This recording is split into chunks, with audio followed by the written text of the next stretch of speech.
Yo, what's good, YouTubes? This is your boy, the NYC. It's me, Ray, and this is the EDCCP, that is the Everyday City Carry podcast. I've got a special one coming up right now, not just because Robbie is doing the intro.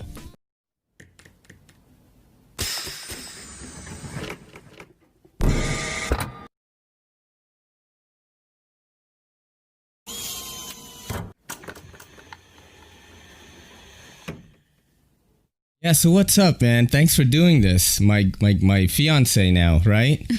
How's it going, guys? We got Kelly on the podcast today. Right. So it's similar to Borderlands 3 because you're still, in a group of 4 and you're still shooting things.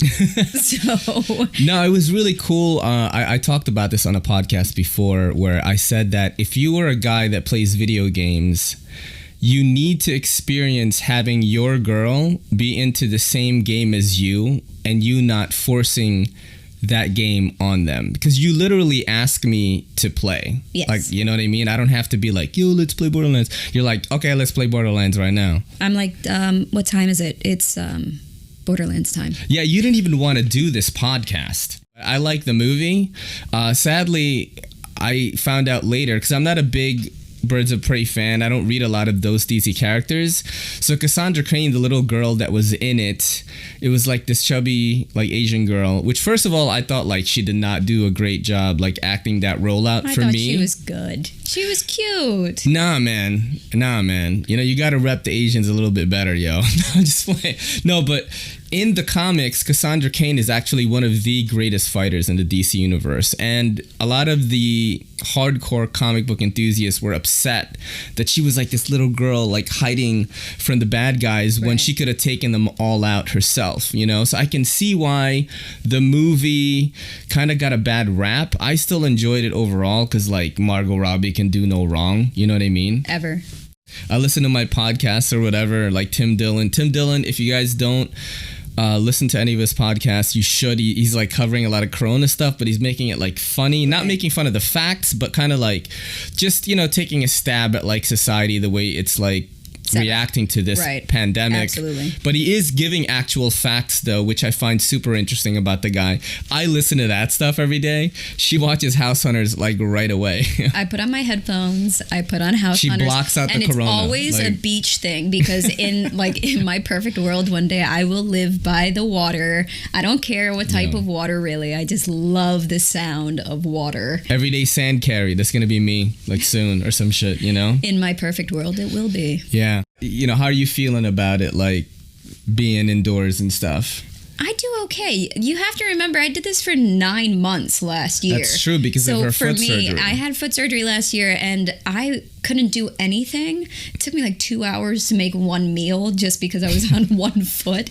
So now I'm like, this isn't a big change for me. Besides, now I can walk, and that's a lovely thing to add to it.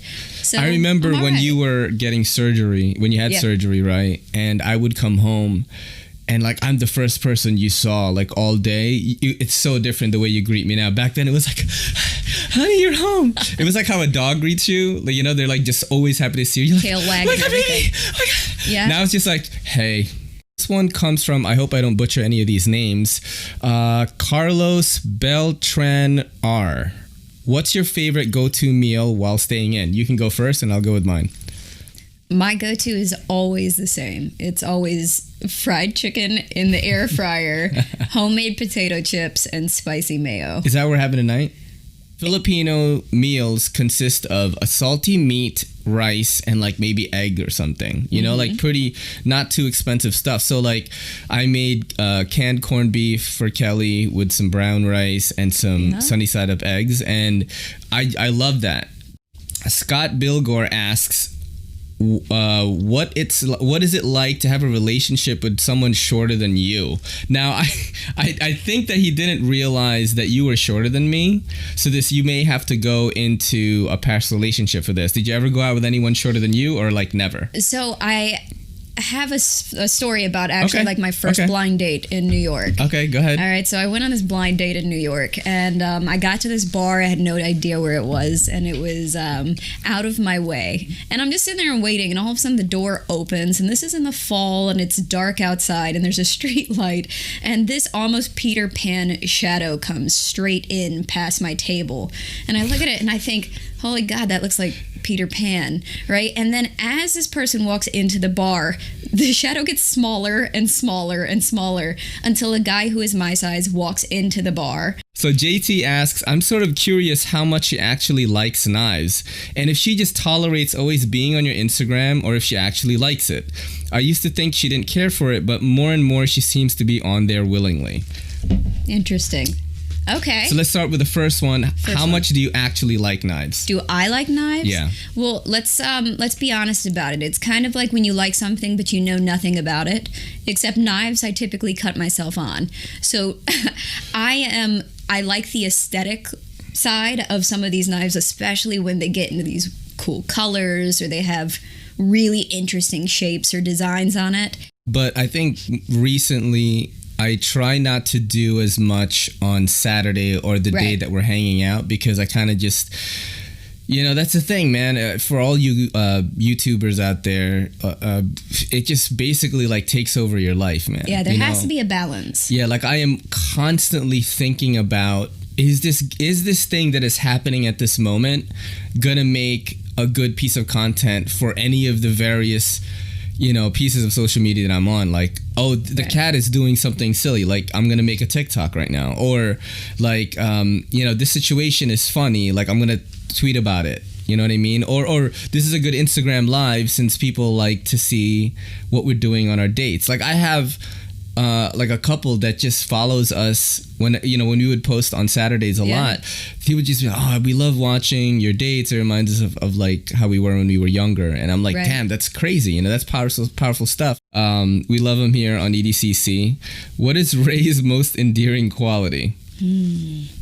So Ray, as most of you know, is quite the personality. But he has a really good sense of knowing when something is actually wrong. So, like when I do something wrong? No, just in general with me. Like I'll actually say, so the thing that most people don't know is that you're very logical. So there are times where you just don't have feelings. Capricorn. Yep. Just cold logical. Very cold and logical. And if I say, hey, I really need empathy right now and I need you to stop and listen to me, he will actually do it. And that is a very hard quality to find in somebody. I'm like Spock from Star Trek. I'm half Vulcan and I'm half human, so I can be empathetic, but most of the time I'm a robot. Also, what do you think of me having so many knives? Like, does that like bother you? So when I first saw the knife collection, I was like, this is a bit excessive. But then we got this organizer, and it's like, all right, cool. I remember when I first told you, like, oh yeah, I'm a YouTuber. I only had like maybe 400, maybe 500 subs at that time. Yeah. And you were like, why folding knives? I mean, well, it's so funny because on our first date, and you're like, and I do YouTube and I review folding knives. And like, what the hell do you say to that? You're like, why? Yo, don't forget to hit that subscribe button, and don't forget to hit that bell icon so we can squad up in the comments.